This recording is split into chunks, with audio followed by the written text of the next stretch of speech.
The adventurous travels of some people leave a mark on history. Some lead to the beginning of a new era.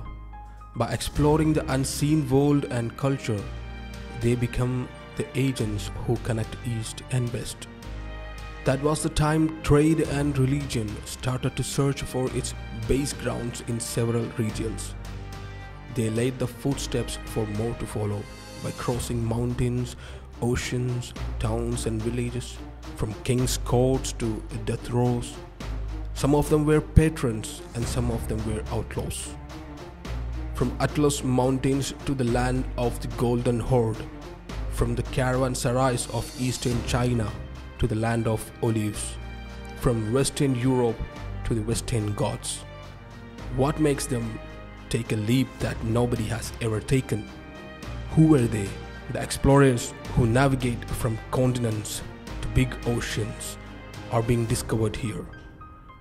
You are hearing Traveler's Diary with Muhammad Mukhtar on YouTube podcasts.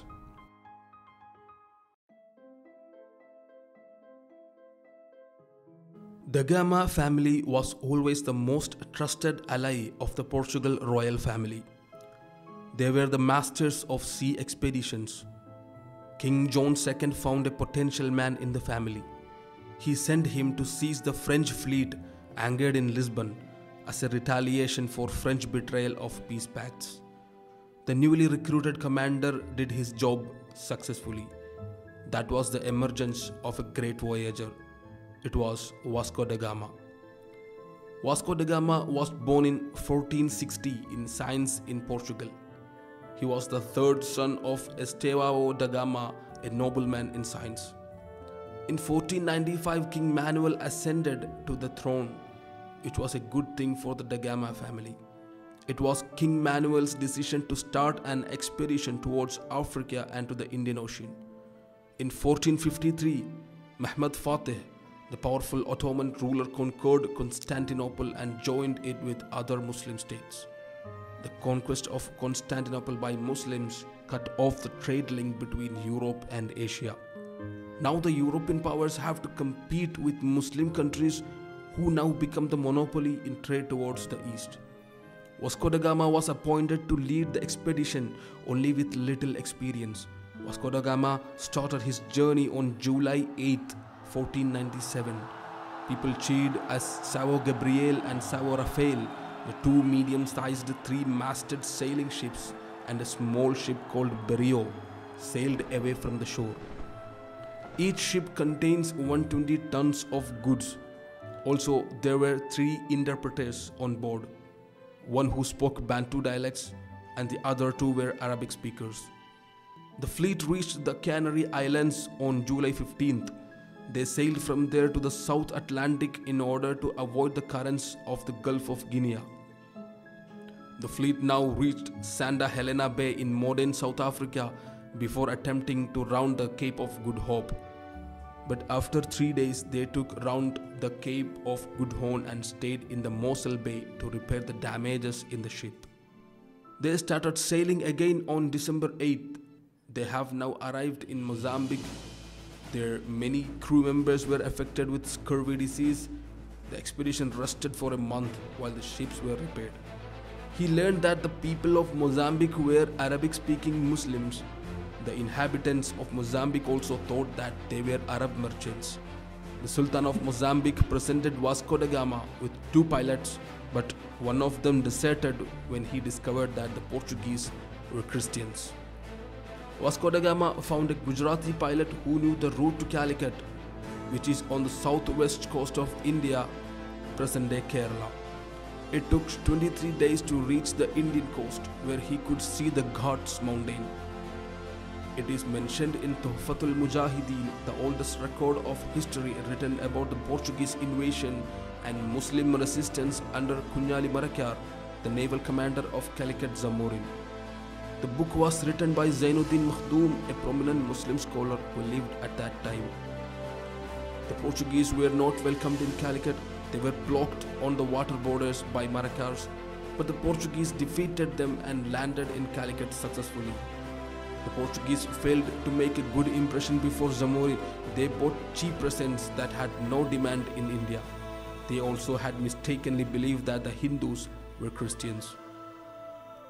After the strong resistance and conflict between Zamorin and Maracas, Vasco da Gama was forced to leave Calicut. He took 3 or 4 Hindus to prove himself before King Manuel that he actually found the route to India, the land of spices. During his return trip, he has to suffer more. Many of his crew died.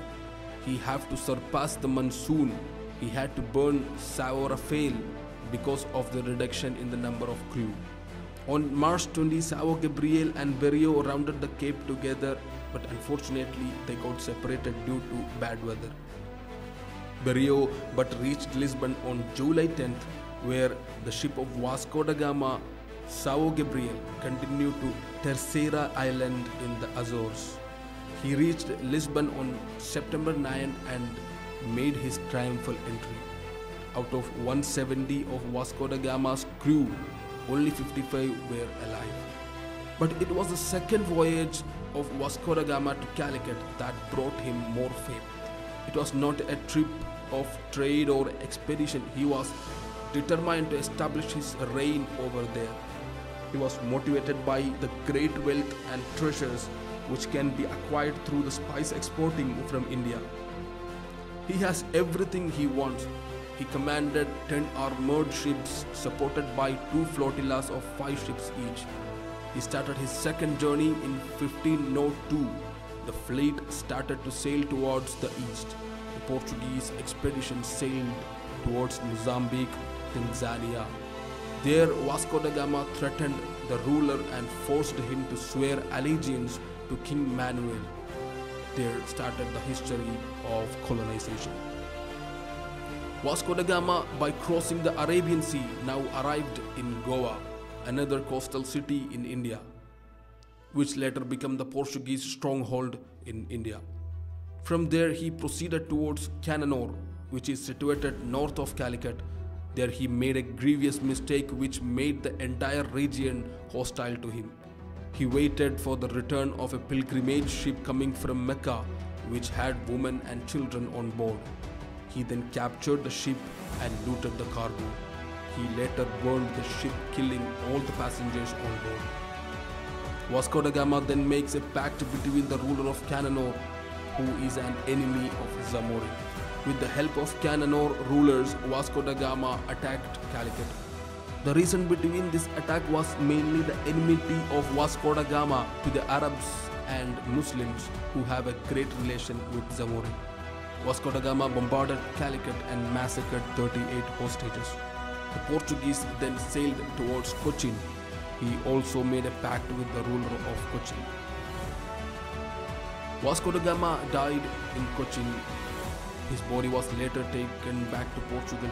As an admiral, he was an important personality.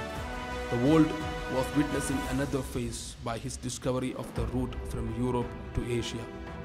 It eventually led to the colonization of Asian and African territories. As a traveler and also an imperialist, Vasco da Gama's name is inscribed in the chapters of world history.